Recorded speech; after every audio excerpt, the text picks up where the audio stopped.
Hello bachcho, let's see the question. The question says, arrange each of the following states of elements in the increasing order of their ionization enthalpies. यहाँ पर हमें जो elements दिए गए हैं oxygen, nitrogen and sulphur का increasing order हम लिखेंगे. It will compare their ionisation enthalpy. Ionisation enthalpy का इंक्रीजिंग ऑर्डर क्या होगा?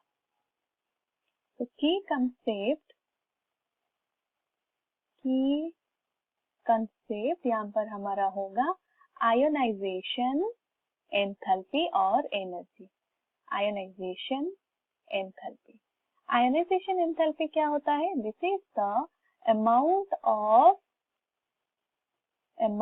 Of energy required. जितने अमाउंट ऑफ एनर्जी हमें चाहिए, एनर्जी रिक्वायर्ड क्या करने के लिए?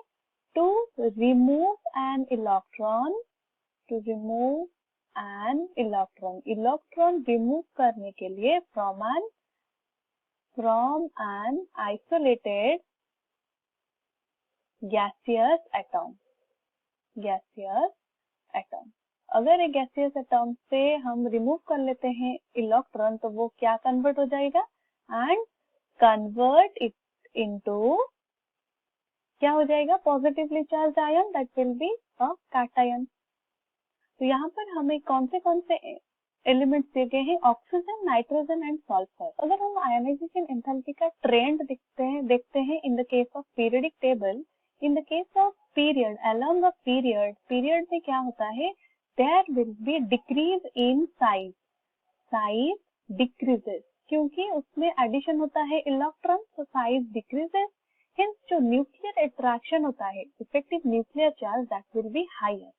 Nuclear attraction is high.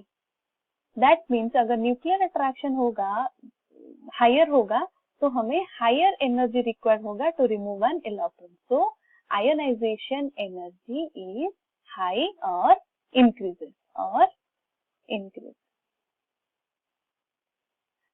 Down the group जाते हैं तो क्या होगा?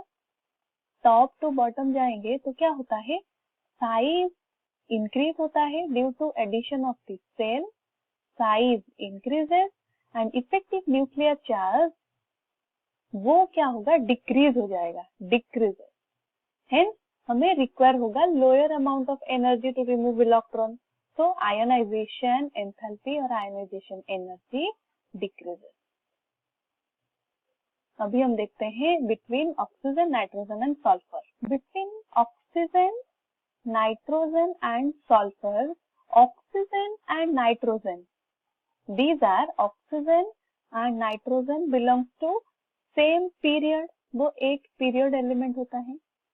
तो पीरियड में हम क्या देखते हैं? Gradually attraction, nuclear attraction increase होने की वजह से आयोनाइजेशन एनर्जी हमारा इंक्रीज होता है. दैट मीन्स हमारा क्या होना चाहिए? Oxygen will be higher ionisation energy than nitrogen. But in the case of nitrogen का इलेक्ट्रॉनिक कॉन्फ़िगरेशन हम देखेंगे, that will be nitrogen is 5, 1:2, nitrogen is 7, so 1:2, 2:2, 2p3. तो यहाँ पर हम क्या देख रहे हैं? तो जो p ऑर्बिटल है, that is half filled orbital. Half filled orbital means this is more stable electronic configuration nitrogen का. अगर स्टेबल इलेक्ट्रॉनिक कॉन्फ़िगरेशन होगा तो इसमें हायर आयोनाइजेशन एनर्जी रिक्वायर्ड होगा. Ionisation energy is high. Hence between oxygen and nitrogen का ionisation energy will be more than the oxygen. Coming to between oxygen and sulphur, to see oxygen and sulphur, they belong to same group element. और हमने क्या देखा? Along down the group क्या होता है? Size increase होता है, तो ionisation energy decreases. So oxygen का हाई होगा देन द सल्फर, और सल्फर का लोएस्ट होगा than oxygen. So finally we conclude over here that सबसे कम आयोनाइजेशन एनर्जी होगा सल्फर का, देन ऑक्सीजन, देन नाइट्रोजन, क्योंकि नाइट्रोजन का electronic configuration stable electronic configuration. So for this stable electron configuration हमें required होगा high amount of energy to remove the electron. So this is the final order, increasing order of the ionization energy, sulfur, oxygen and nitrogen. I hope you have understood it well. All the best.